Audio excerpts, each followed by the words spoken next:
आज के प्रोग्राम के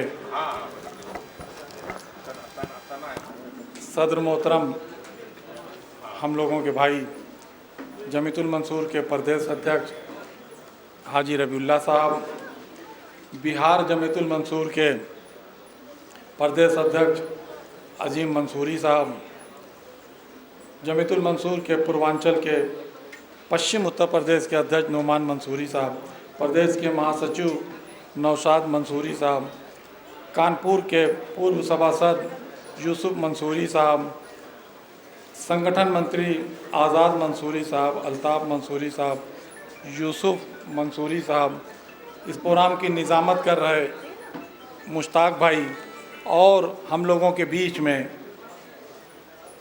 जमात के हीरे और इन बच्चों के आईना मोहतरम जनाब नासिर मंसूरी पीसीएस साहब, और हमारी बेटी की तरह आयशा नाज, और यहाँ पे इकट्ठा हुए बुज़ुर्गों, साथियों, एक को छोड़ के माँ बहनों,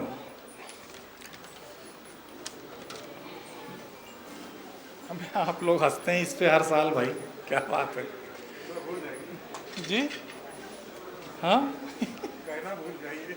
नहीं, क्यों कहना भूल जाए भाई, एक को तो छोड़ना पड़ेगा ना, सब थोड़ी माफ है। ये प्रोग्राम का मकसद एक होता है रखने का।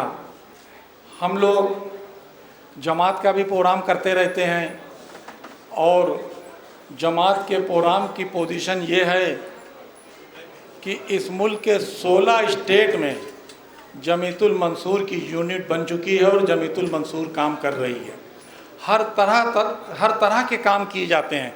आज का जो प्रोग्राम है वो बच्चों को प्रोत्साहित करने का है, सम्मान समारोह है, और उसके साथ साथ बच्चों की माएँ और बच्चों के वालिद, इनको भी यहाँ पे सीखने की ज़रूरत है, समझने की ज़रूरत है। हम लोगों का, मेरा जो अपना तजुर्बा है, हम लोगों की जो लाइफ है, हम लोग वीकर सेक्शन से निकल कर आए। आज बेटा देखो जहाँ पे दुनिया खड़ी है बड़ा चेंज आ गया है। आप लोगों को आपके वालिदैन टारगेट दिखा देते हैं। हम लोग जिस टाइम पढ़ रहे थे, वीकर सेक्शन से निकल के आए थे, वालिद साहब हमारे रेलवे में छोटे से एम्प्लाई थे, वो सिर्फ इतना पूछते थे। 2-3 महीने बाद, अभी मैंने नासिर साहब को बताया, 2 रेलवे के रनिंग स्टाफ में थे। दूसरे तीसरे महीने जब वो आते थे तो हम लोगों से सिर्फ इतना पूछते थे, बेटा पढ़ रहे हो ना, ठीक से पढ़ रहे हो? ठीक से पढ़ना, कोई शिकायत नहीं आनी चाहिए, बस क्या पढ़ रहे हो, क्यों पढ़ रहे हो, कहे पढ़ रहे हो, क्या बनना है, क्या तुम्हारी मंजिल है, क्या टारगेट है, इसकी बच्चों, माँ बहनों, हम लोगों को टारगेट दिया ही नहीं गया था। इसमें वालिदैन की कोई गलती नहीं, मेहनत किया, मशक्क़त किया, पढ़ाया।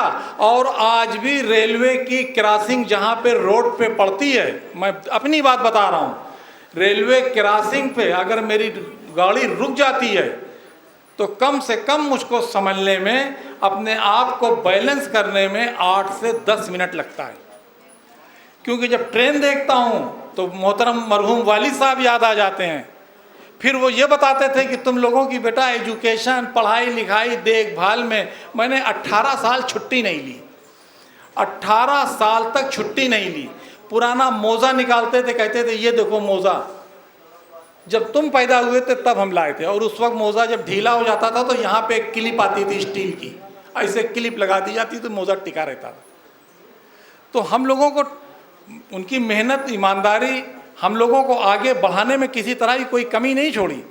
मगर उस वक्त दुनिया इसी जगह पे खड़ी थी कि उनको भी नहीं मालूम था कि टारगेट क्या होता है।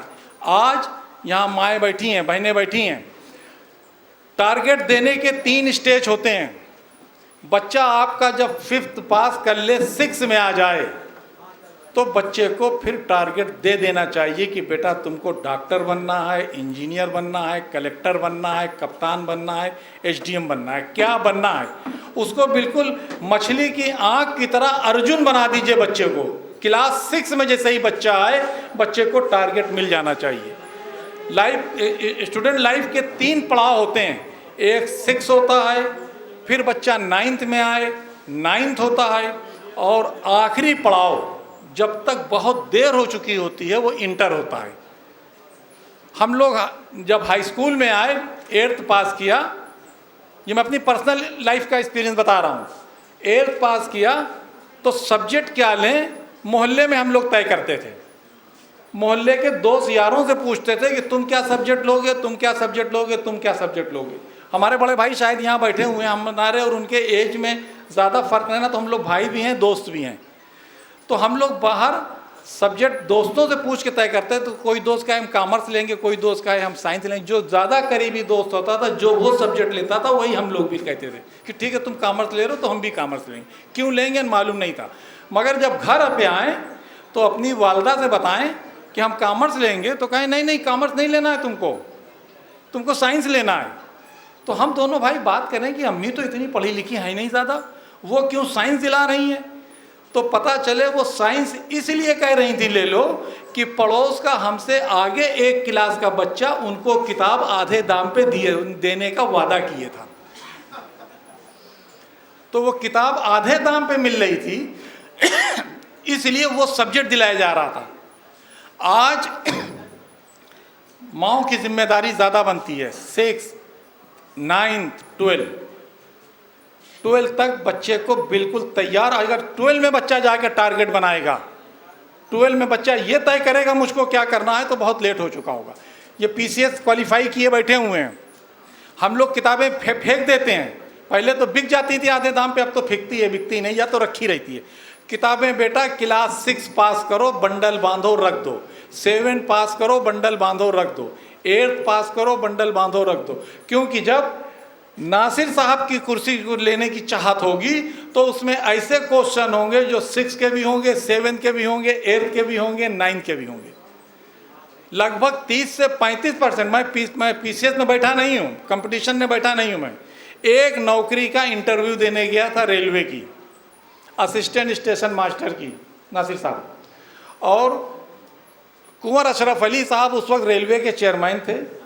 वो बोर्ड में नाम पूछते थे, नंबर वालिद का नाम पूछते थे, टिक लगाते थे। मुस्लिम परस्त थे, उन्होंने कर दिया, असिस्टेंट स्टेशन मास्टर हो गए। 15वें 16वें दिन भाग आए, छोड़ छाड़ के। इसलिए भाग आए, नींद नहीं आती थी मुझको कि अब हम भी पापा बनेंगे। कपड़ा किस्तों पे आएगा, बनिया के यहाँ से पर्ची लेके जाएंगे, बनिया की दुकान पर खड़े हो जाएंगे पर्ची लेके, ज़रा सा चिल्लाएंगे तो बनिया डांट देगा, चुप रहो, पीछे खड़े हो तुम, फालतू आगे आ गए। इसलिए कि पहले बनिया नगद वालों को देता था, हम लोग घर से पर्ची लेके जाते थे उधारी की, तो बनिया डांट के बैठा देता था। कपड़ा हमारे वाली साहब दिलाते थे ईद में, तो साल भर किस्त देते थे तो भी नहीं पट पाता था। तो मैंने सोचा कि अब मैं भी पापा बनूंगा, इसलिए मैंने नौकरी करनी नहीं चाहिए, नौकरी छोड़ के भाग आया। मगर भी जद्दोजहद किया। अभी थोड़ी चीज़ बताई RK चौधरी साहब की, इनके साथ काम करने का मौका मिला, ज़रूरत से ज़्यादा मेहनत किया। आज भी देखिए कॉन्स्टिट्यूंसी मेरी पडरौना 320 किलोमीटर दूर, आधा घर मेरा इलाहाबाद, आधा घर लखनऊ, लखनऊ से इलाहाबाद 200 किलोमीटर, लखनऊ से कॉन्स्टिट्यूंसी 320 किलोमीटर। लाइफ का बड़ा हिस्सा गाड़ी पे गुजरता है, मगर मेहनत करना है। हम यहाँ तक आए तो मेहनत करके आए, ज़्यादा वक्त लगा। यही अगर टारगेट मिलता, गाइडेंस मिलता, हमको बताया जाता कि आपको इस तरीके से ज़िंदगी का सफ़र तय करना है, तो इतना टाइम ना लगता।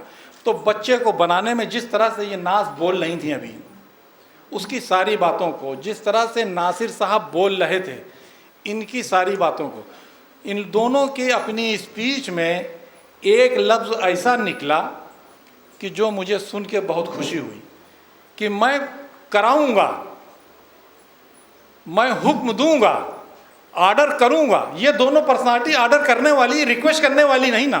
तो ये आपको तय करना है कि आप ऑर्डर करने वाले बनोगे या रिक्वेस्ट करने वाले बनोगे, ये आपको तय करना है। और इसमें माँ बाप की ज़्यादा जिम्मेदारी होती है। आपको सिर्फ कलम चलाना है, एक मक्खी बैठाना है, ये करना है, या दोनों हाथ, दोनों पैर और जिस्म से 8 घंटा काम करना है, ये तय करना है। पूरी फाइल, जो 1 साल 2 साल 3-3 साल में तैयार होके नासिर साहब के सामने जाती है, बस